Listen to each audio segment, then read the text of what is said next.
and I realize he's not wearing pants. Yeah, he wasn't wearing pants. He just had boxers and a shirt. So I was like, what? What up, everyone? My name is Kate, and today I'm going to tell you a story time about me and my neighbor. Yes, my neighbor. If you like this story, feel free to subscribe, click a thumbs up, write a comment. Tell me about your neighbor. I'd love to hear it. So here we go. I had a neighbor growing up, and he was around 2 years older than me. We will call him Mike. Mike, that's a lovely name, Mr. Mike. So he was 2 years older than me. So at the time, I was 16 and he was around 18. And, our families were kind of friends. We were friendly, but we didn't really know each other that well. It was kind of like a, hey, how are ya? Good. And he seemed like a pretty normal dude. And I was like, oh, okay, you're normal. You seem like a nice guy.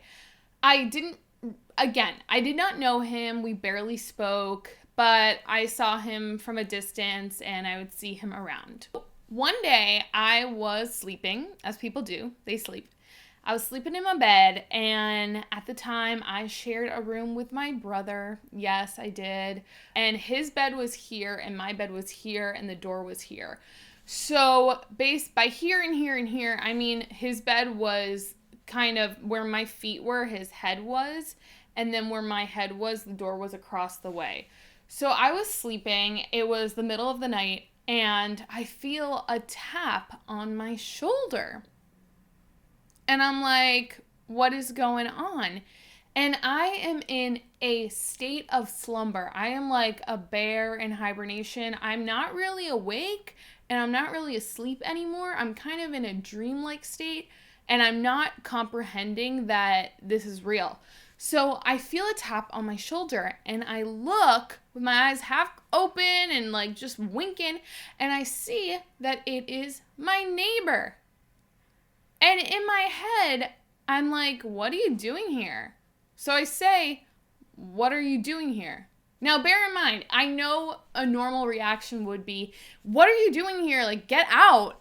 But I was such in a state of just sleepy, kind of dreamlike, that my body was not fully awake to yell or scream, get out of here, what are you doing?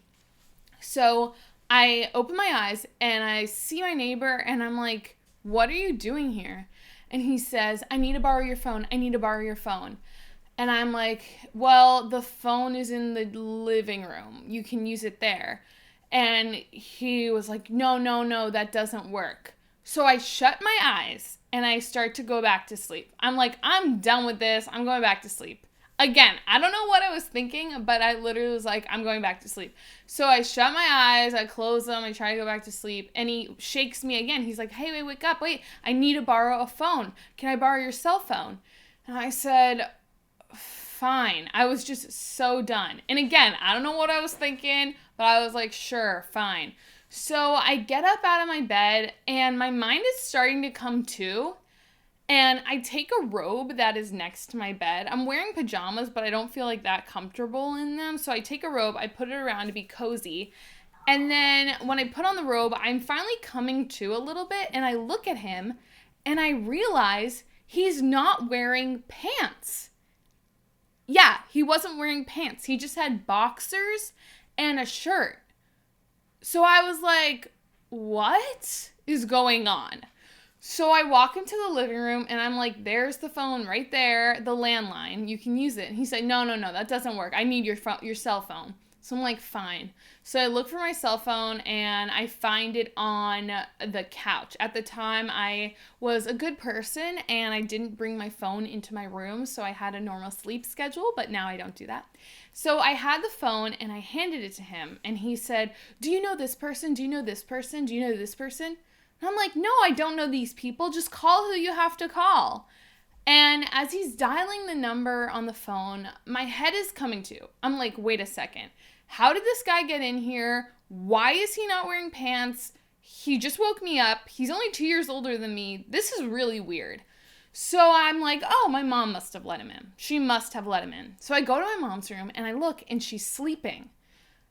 And I'm like, oh my God, why is she sleeping? So I wake her up and I said, hey, Mike is in the house. Mike is in here. Did you let him in? And she's like, no. What are you talking about? I said, Mike is here. He's in our living room. And she's like, what? So she wakes up and she walks with me and we go into the living room and he's not there anymore. And I'm like, where could this boy have gone? And I thought I was dreaming. I was like, okay, this was all a dream. And I just woke up my mom for no reason. So we were freaking out. And we were walking around a bit and we went into the kitchen. And we see that things are broken everywhere. There's wine bottles broken. There's food everywhere. There's glasses broken. And we're like, what the heck? And we look down at the end of the kitchen. And there's Mike just standing there, pantsless. And my mom was like, Mike, what are you doing here? And he said, I'm going to say my mom's name is Lisa. He was like, Lisa? What are you doing here? And she said, this is my house. And he was like, what? And then he just kind of stopped. He just was like still. And we were like, okay, Mike, how about we, maybe you should go home. And he didn't say anything. And he walks out of the kitchen, out of the front door, and goes down a stairway. So we're like, what the heck? And we look out of our door to the hallway and we see that there's like red kind of vomit-like item in the hallway and that he just walked down the stairs. So we're like, where did he go? And then we open the stairwell and he comes back upstairs and now he has his pants. Somehow, this boy lost his pants from walking up the stairwell into our house. And now he went back down the stairwell and got his pants again. So he has his pants on and he's just standing in the hallway. This is an apartment complex, if anyone's confused why there's a hallway outside of your door. So he's in the hallway and we're just like, your house is right there. We literally point to the door next door. Why don't you just walk in? And he's like, oh, okay. So he opens up his door and he walks in. And then we go back to our place and we sit on the couch and we're like, what just happened? We look at the time, it's 4 a.m. and we're just shocked. We're like, what is going on? So we can't go back to sleep at that point. We are just too awake and it just was really freaky. I was like, how did he get in here? He tapped on my shoulder in the middle of the night. Like, what? He's a nice guy. Like, he wouldn't do anything. But, like, what if it was a creepy neighbor and they could have done something? It was scary. So the next day, probably the afternoon, we hear a knock on our door. And we open the door and it's the neighbor. And we look at him and his face is bruised up. We couldn't see this in the morning because it was just kind of dark. And again, I was in a dreamlike state. I hadn't noticed this. But now looking at him, he had bruises on his face. He was not in good shape.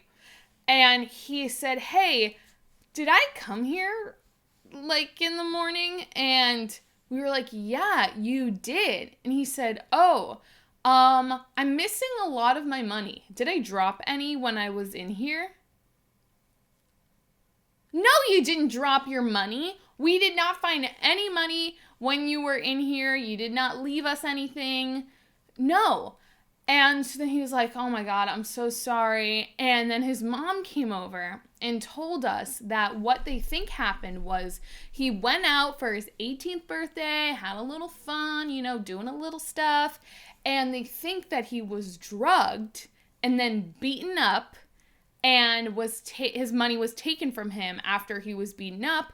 And somehow he got home, but he thought that our apartment was his friend's apartment. And he said that he thought I was his friend's sister. And I checked my phone earlier. I forgot to mention this part. I checked my phone earlier and I saw the phone number he called was his own house.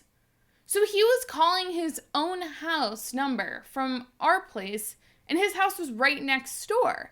So it didn't make sense, but now it made sense because he thought I was his friend's sister, and he thought he was at his friend's house, so he was calling his own house to tell his parents, hey, I'm at my friend's house. But it was just crazy because apparently, he was drugged, beat up, and money was stolen, and somehow he made it into our place. I don't know how that happened, but it was frightening. And now I think he is doing okay. I think he's doing okay. They moved away, but I think he's doing okay. So that was really the entirety of the story. My neighbor thinking I was his friend's little sister woke me up in the middle of the night to use my phone, and apparently he was drugged and beat up. Well, I hope you enjoyed it, and that is it for my story. I hope you all have a great day. Lock your doors at night. Don't let your neighbor tap you on the shoulder. And if you enjoyed this story, please subscribe down here or down here. I'm not sure which way my hand should point. And have a great day. Bye.